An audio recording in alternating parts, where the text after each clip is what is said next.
Analysis of Maps for Lost Lovers by Nadim Aslam in 2004. A short summary of the text, a characterization of the main character's relationship to her mother, the setting, themes, the use of symbols, and at last I'll put Maps for Lost Lovers into perspective with Brick Lane, written by Nadim Aslam in 2004 in London. The excerpt of Maps for Lost Lovers is about a young woman from Pakistani origin named Marja Bin. She is living by herself in London. Marja Bin is visiting her parents in the middle or north of England. She converses with her mother and they indirectly talk about her failed arranged marriage and that Marja Bin forgets Ramadan again.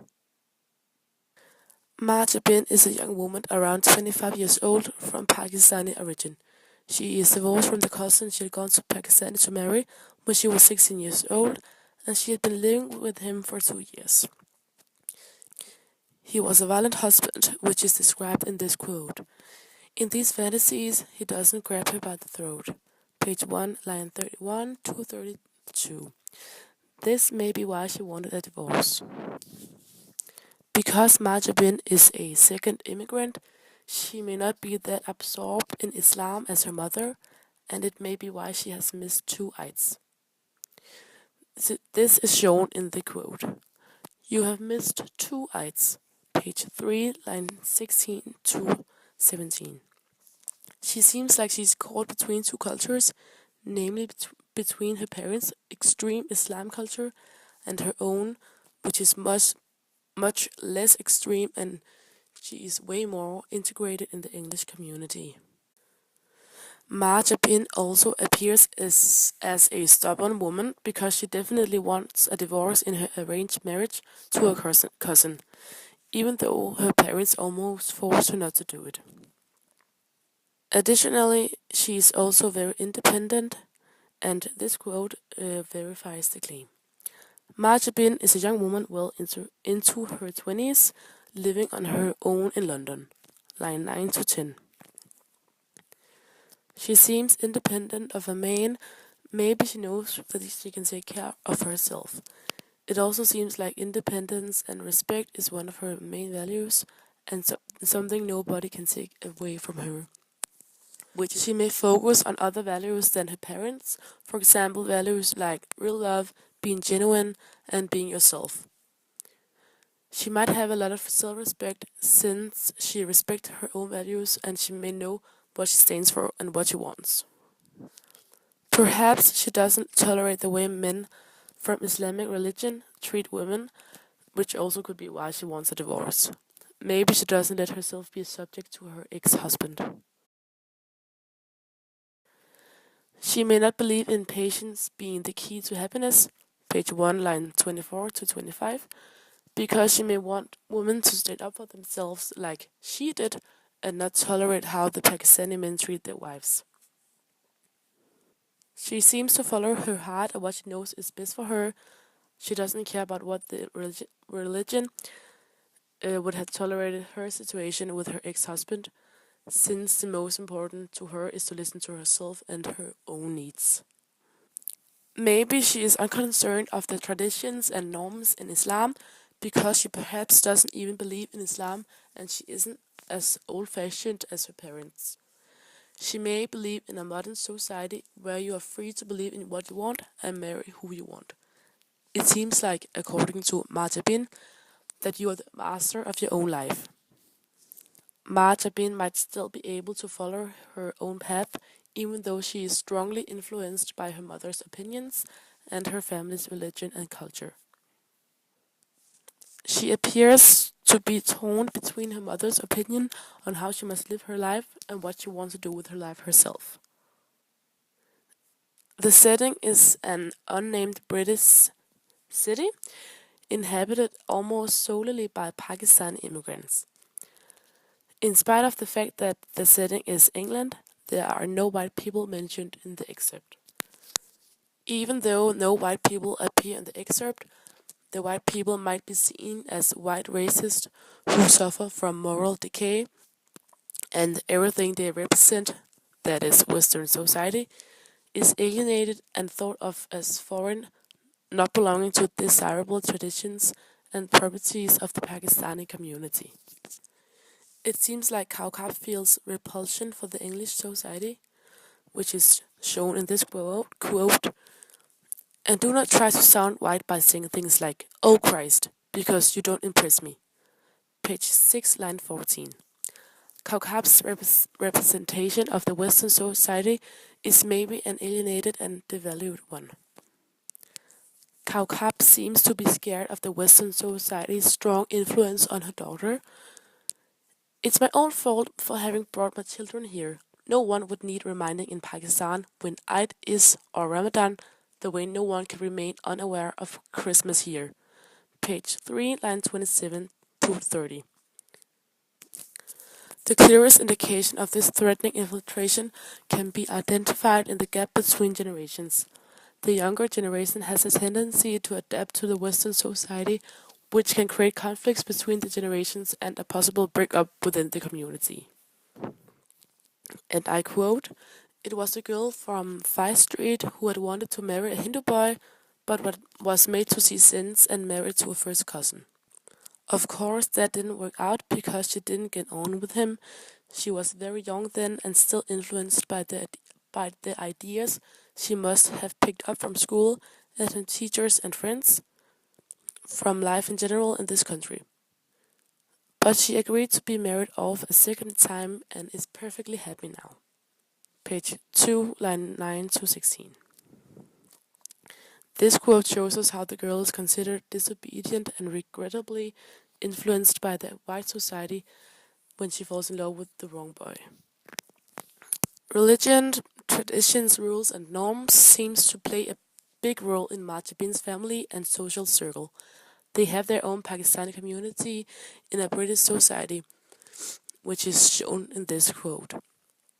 "The roads and streets of this town by the names immigrants of her parents' generation had given them, the names she grew up hearing." Page 2, line 20 to 23. Perhaps Kaukab has rejected the English culture and manners, and even the English language. According to Kaukab, shame is possibly not individual, but communal. She seems to care a lot about what the community think of her and her family. The white people, and I quote, "The white people on the street must think we fucking Pakis are ridiculous, don't know how to do anything right." Page 4, line 33 to 34. The themes in the excerpt are, among other things, caught between two cultures because Majabin is locked or trapped between her mother's extreme Islamic culture and her own, which is a more integrated culture in the English community. Another theme is identity creation because Majabin is trying to find herself in spite of her mother pushing her the other way. The relationship between her and her mother is characterized by a deep resentment on both sides. The mother resents her daughter's independence, while the daughter deplores what she perceives as her parents' lack of support. From the very beginning, it becomes obvious that the mother and daughter have a difficult and strained relationship. It also seems like the mother takes it for granted that she can still control her daughter and impose a traditional Pakistani lifestyle on her because she also lives in England. Majabin also seems to be somewhat afraid of her mother. Kaukab's uncompromising ways when it comes to religion and lifestyle may lead her into a helpless situation. It appears that she tries by every means to force her children back to her life and the Pakistani culture, but instead she may end up driving them away. It seems impossible for her to accept their Western assimilation without separating herself from them, which in turn would be devastating since they form the result of her accomplishments in life. Majabin's rejection of the Pakistan values may cause a crisis for Kaukab, as she is molded to believe through her culture that her main purpose is to transmit the values and social norms of the culture. And I quote, "Kaukab continues to weep. I'm sure none of you will come to pray on my grave when I'm dead. Sometimes I become so frightened that nobody would ask him to have mercy on my soul." Page 4, line 15 to 18. It appears that Kauka believes she is responsible for what moral values her children have and that their manners mirror her qualities not only as a mother but also as a woman and a member of the community. As a result, she grieves over the fact that she faces the problem of losing her children to the West. She may feel like she can't move back to Pakistan since her children probably will not follow, and she kind of regrets having brought her children to England. And I quote, "It's my own fault for having brought my children here. No one would need reminding in Pakistan when Eid is or Ramadan." Page 3, line 27 to 29. There are a few symbols in the excerpt. One of them is the butterfly pattern silk, and I quote, "Cow points to the butterfly pattern silk. Marjabin, put that into the next room in case a drop from all this buttering oil falls on it.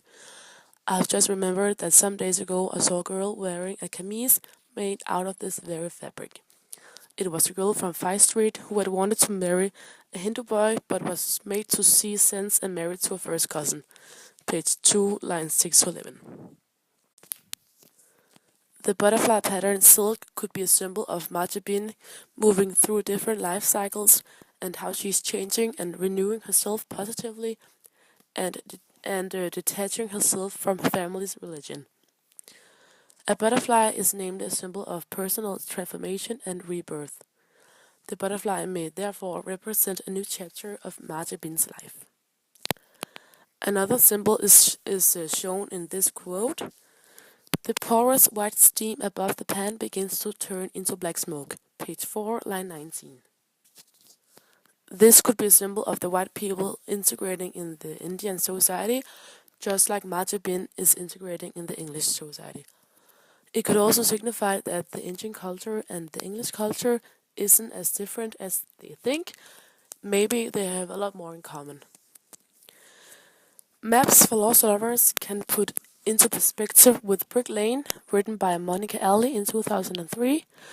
Brick Lane represents the same culture, community, and how white people appears. It also represents the same situation. Nazneen, who is the main character in Brick Lane, has as the main character in Brick Lane, called Nazneen, is in the same situation and has kind of the same problems as Marjabin in Maps for Lost Lovers.